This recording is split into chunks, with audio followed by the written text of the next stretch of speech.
Assalamualaikum and hello everyone. I am NURUL NADIA. Thank you for your interest in this topic.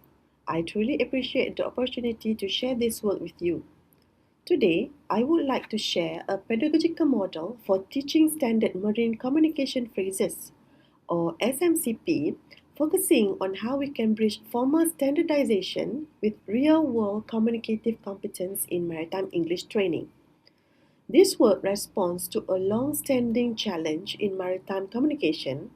The question is, how do we teach a standardized language without losing communicative effectiveness in real operational contexts? Maritime communication is not just about efficiency. It is fundamentally about safety. In multilingual and multicultural shipboard environment, even small misunderstandings can escalate into serious incidents. This is why communication breakdowns have consistently been identified as a major contributor to maritime accidents. To address this, the International Maritime Organization, or IMO, designated English as the working language at sea and introduced SMCP.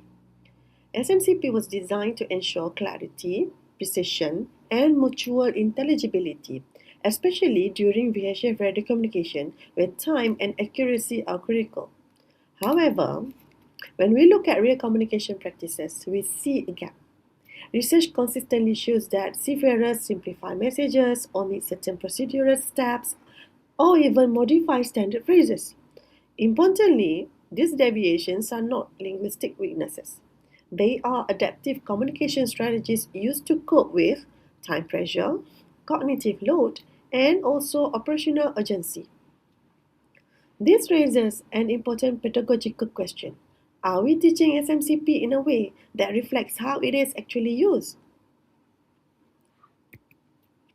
Traditionally, SMCP instruction has focused heavily on memorization of fixed phrases, correct terminology, and procedural accuracy.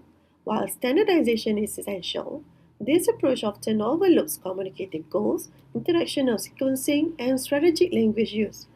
As a result, learners may know the phrases, but they struggle to use them effectively in real interaction.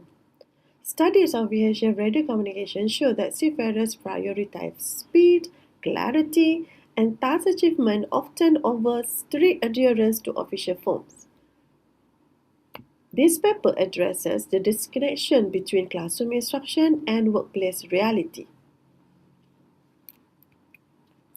To address this gap, the proposed model draws on three theoretical foundations: genre theory, communicative competence, and also transactional model.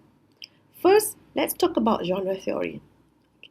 VHF radio communication is viewed as a specialized professional genre with conventionalized moves and steps designed to achieve professional objectives. The second model that is used is communicative competence. Effective maritime communication requires more than grammatical accuracy. It includes discourse, sociolinguistics, and strategic competence, especially in high-risk environments. The third model is transactional model of communication. Communication at sea, as we all know, is dynamic and also interactive, where meaning is co-constructed through feedback, clarification, and role negotiation. Based on these foundations, we propose a five-stage pedagogical model. This model treats SMCP not as a list of phrases, but as a functional communicative genre that develops progressively from awareness to professional judgment. Let's talk about stage one, okay, where the focus is on genre awareness and contextualization. At this stage, learners develop awareness of SMCP as situated communication. The focus is on communicative purposes, typical participants, operational context, and the distinction between routine and special purpose messages. This helps learners understand why SMCP exists, not just what to say. For stage 2 and 3, the focus is structure and practice.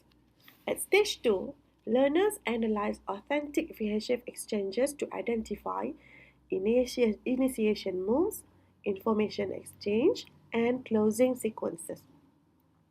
This develops discourse competence, showing how meaning unfolds across turns.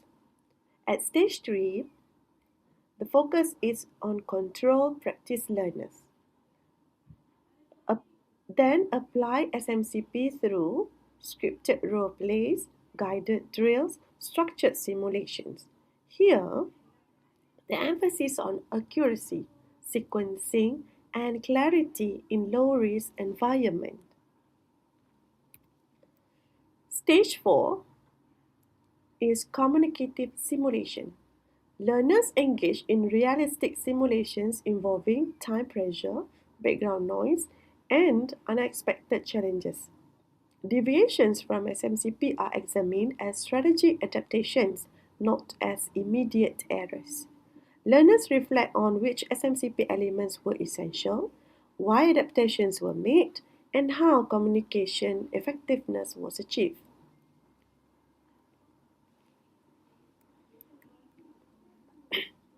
This model can be integrated into pre-C training, post-C courses, and refresher programs.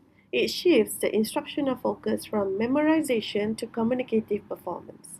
Simulation-based learning, including VHF simulators and gamified platforms, further enhances realism and learner engagement. Assessment should prioritize performance-based tasks, scenario evaluations, communicative effectiveness alongside SMCP compliance.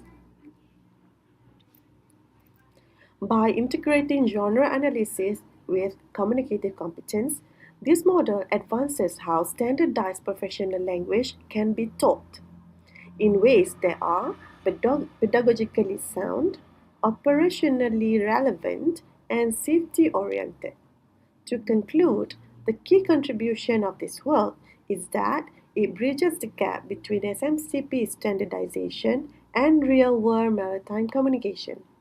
The practical impact is that learners are equipped with strategic skills for high stakes interaction while maintaining safety standards. Finally, this model provides a framework for future research and instruction aligned with the STCW Convention and IMO Model Course 3.17. That is all from me. Thank you.